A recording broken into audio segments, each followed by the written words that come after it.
ചോദിക്കും കാര്യങ്ങൾ പുത്രന്റെ നാമത്തിൽ ചോദിക്കും കാര്യങ്ങൾക്കുത്തരം തന്നരുളാമെന്നുള്ളൊരു വാഗ്ദത്തം പോൽ ദയവായി, ഇന്നുള്ളൊരു വാഗ്ദത്തം പോൽ ദയവായി. കർത്താവിൽ എനിക്ക് ഏറ്റവും പ്രിയപ്പെട്ടവര് 78 സങ്കീർത്തനം അതിൻ്റെ 1 മുതലുള്ള വചനഭാഗങ്ങൾ നമുക്ക് വായിക്കാം. എൻ്റെ ജനമേ, എൻ്റെ ഉപദേശം ശ്രദ്ധിപ്പീൻ, എൻ്റെ വാമൊഴികൾക്ക് നിങ്ങളുടെ ചെവി ചായ്പീൻ. ഞാൻ ഉപമ പ്രസ്താവിപ്പാൻ വാ തുറക്കും, പുരാതന കടങ്കഥകളെ ഞാൻ പറയും. നാം അവയെ കേട്ടറിഞ്ഞിരിക്കുന്നു, നമ്മുടെ പിതാക്കന്മാർ നമ്മോട് പറഞ്ഞിരിക്കുന്നു. നാം അവരുടെ മക്കളോട് അവയെ മറച്ചു വെക്കാതെ വരുവാനുള്ള തലമുറയോട് യഹോവയുടെ സ്തുതിയും ബലവും അവൻ ചെയ്ത അത്ഭുത പ്രവൃത്തികളും വിവരിച്ചു പറയും. കർത്താവിൽ എനിക്ക് ഏറ്റവും പ്രിയപ്പെട്ടവരെ, വചനഭാഗം നമ്മളെ കേൾപ്പിക്കുമ്പോൾ എൻ്റെ ജനമേ, എൻ്റെ ഉപദേശം ശ്രദ്ധിപ്പീൻ. ഹല്ലേലൂയ, സ്തോത്രം. ഉപദേശം കേൾക്കുന്നത് നമുക്ക് എത്രയോ അനുഗ്രഹം. യോബിൻ്റെ ഉപദേശത്തെ കേൾക്കുവാൻ ജനം എവിടുന്നൊക്കെ കടന്നു ചെല്ലുമായിരുന്നു. ആ ഉപദേശം കേൾക്കുന്നവർക്ക് എത്ര അനുഗ്രഹമുണ്ടായിരുന്നു. അതുകൊണ്ടാണല്ലോ ഉപദേശം കേൾക്കുവാനായിട്ട് സകല ജനവും യോബിനെ തേടിയെത്തിയത്. ദൈവമക്കളെ, ഉപദേശം പറയുമ്പോൾ അത് പറഞ്ഞു കൊടുക്കുന്നവർക്ക് ഏറ്റവും അനുഗ്രഹവും അവർക്ക് എന്താണ് ആവശ്യമുള്ളത് അത് കണ്ടെത്തി ദൈവസന്നിധിയിലേക്ക് എത്തിക്കുന്ന ഒരു മനോഹരമായൊരു ഉപദേശം അത് യോബിൻ്റെ വായിൽ നിന്ന് നമ്മൾ കേട്ടിട്ടുണ്ടല്ലോ. ആ ഉപദേശം ദൈവമക്കളെ നമുക്ക് എല്ലാവർക്കും ആവശ്യമായി. എന്നെ ആരും ഉപദേശിക്കേണ്ട, എനിക്ക് ഉപദേശം കേൾക്കണ്ട എന്ന് പറഞ്ഞു പോകാൻ ഒരിക്കലും ഇടയാകാതെ നല്ലൊരു ഉപദേശം എവിടെ കേട്ടാലും അത് തീർച്ചയായിട്ടും നമ്മളത് എടുക്കുവാനായിട്ട് ഇടയാകട്ടെ. ഞാനും ഈ സമയത്ത് ഓർക്കുന്നു, എൻ്റെ അച്ഛൻ്റെ അമ്മയുടെ കൂടെ കഴിഞ്ഞ കാലങ്ങളെയൊക്കെ ഓർത്ത് നോക്കിയാൽ അല്പസമയം കിട്ടിയാൽ ദൈവമക്കളെ ഞങ്ങൾക്ക് വേണ്ടി ചെലവഴിച്ച സമയങ്ങളാണ് ഏറ്റവും കൂടുതൽ. അപ്പൻ്റെ അമ്മയുടെ ഉപദേശം കേൾക്കാൻ എത്ര ഭാഗ്യം ദൈവം തന്നിരുന്നു. നല്ല ഉപദേശം, വടിയെടുത്തടിച്ചതായിട്ടുള്ള കാര്യങ്ങൾ ഞാൻ ഓർക്കുന്നില്ല.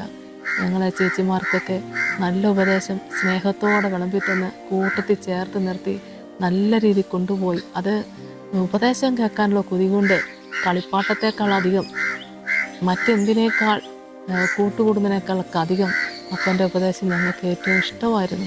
അച്ഛൻ പണിയൊക്കെ കഴിഞ്ഞ് വന്നാലും സമയമെടുത്ത് എന്ന് വെച്ചാൽ ഞങ്ങളുടെ കൂടെ ഇരിക്കും. തളർന്നു കിടന്നുറങ്ങുന്നില്ല, ഞങ്ങളുടെ കൂടെ ഇരുന്ന് രാത്രി 12-1 മണി വരെയൊക്കെ ഞങ്ങൾ ഇരിക്കുന്ന സമയങ്ങളുണ്ട്.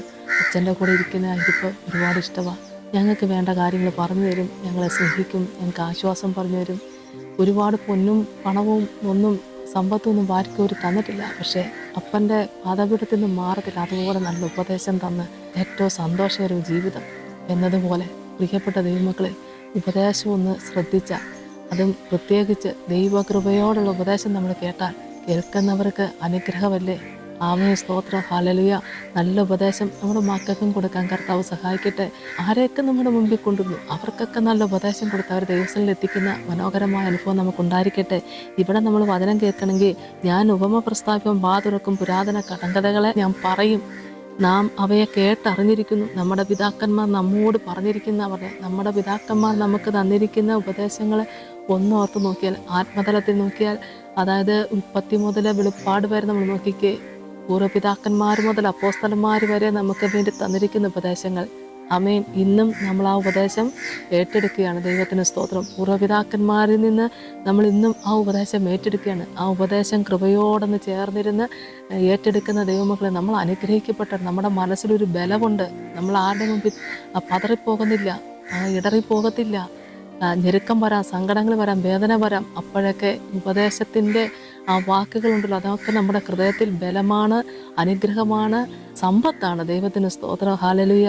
അവരുടെ മക്കളോട് അവയെ മറച്ചു വെക്കാതെ വരുവാനുള്ള തലമുറയോട് യഹോവയുടെ സ്തുതിയും ബലവും അവൻ ചെയ്ത അത്ഭുത പ്രവൃത്തികളും വിവരിച്ച് പറയുമെന്ന് പറയുമ്പോൾ, തലമുറകളില്ലാത്തവരെ ഇന്നും ദൈവസന്നിധിയിലിരുന്ന് ഈ പ്രാർത്ഥനയിൽ പങ്കുചേരുന്ന ഏവരോടും പറയാനുള്ളത്, കർത്താവേ, അവിടുത്തെ ഹിതം പോലെ ഒരു പിതാക്കന്മാരെ നടത്തിയ, അപ്പോസ്തലന്മാരെ നടത്തിയ ആ ദൈവസ്നേഹത്തെ തലമുറയോട് പറയാൻ ഒരു തലമുറയെ തരണമേ എന്നൊരു പ്രാർത്ഥന നമുക്ക് വെക്കാൻ ദൈവമക്കളെ.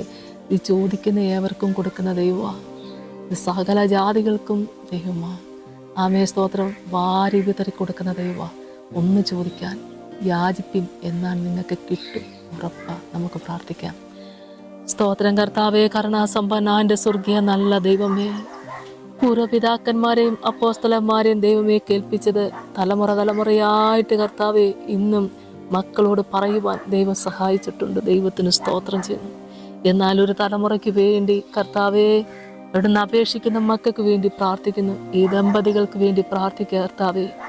എൻ്റെ ദൈവം അവിടുന്ന് ഒരു കുഞ്ഞിനെ കൊടുത്ത് കർത്താവെ അടുത്ത ആണ്ടില് ഇതേ സമയത്ത് ഹല്ലേലൂയ എൻ്റെ ദൈവസന്നിധി വെച്ച ഉടമ്പടിക്ക് തക്കവണ്ണം ദൈവം എനിക്കൊരു കുഞ്ഞിനെ തന്നു എന്ന് പറഞ്ഞുകൊണ്ട് ആ കുഞ്ഞിനെ ദൈവമേ അവിടുത്തെ കൃപയിൽ വളർത്തുവാനും അവിടുത്തെ നാമമഹത്വത്തിന് വേണ്ടി തലമുറ തലമുറയായിട്ട് ഈ ദൈവത്തിൻ്റെ കൃപകളെ അത്ഭുത പ്രവൃത്തികളെ മക്കൾക്ക് മറച്ചു വെക്കാതെ പറഞ്ഞു കൊടുക്കുവാൻ എൻ്റെ കർത്താവെ ഉടമ്പടി വെച്ച് പ്രാർത്ഥിക്കുന്ന ഈ ദമ്പതികളെ ദൈവം അനുഗ്രഹിക്കണമേ.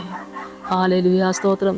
ചോദിക്കുന്ന ഏവർക്കും ധാരാളമായി പകർന്നു കൊടുക്കുന്ന ദൈവത്തിൻ്റെ കൃപ പകരണമേ. യേശുവിൻ്റെ നാമത്തിൽ തന്നെ ആമേൻ. യേശുവേ സ്തോത്രം.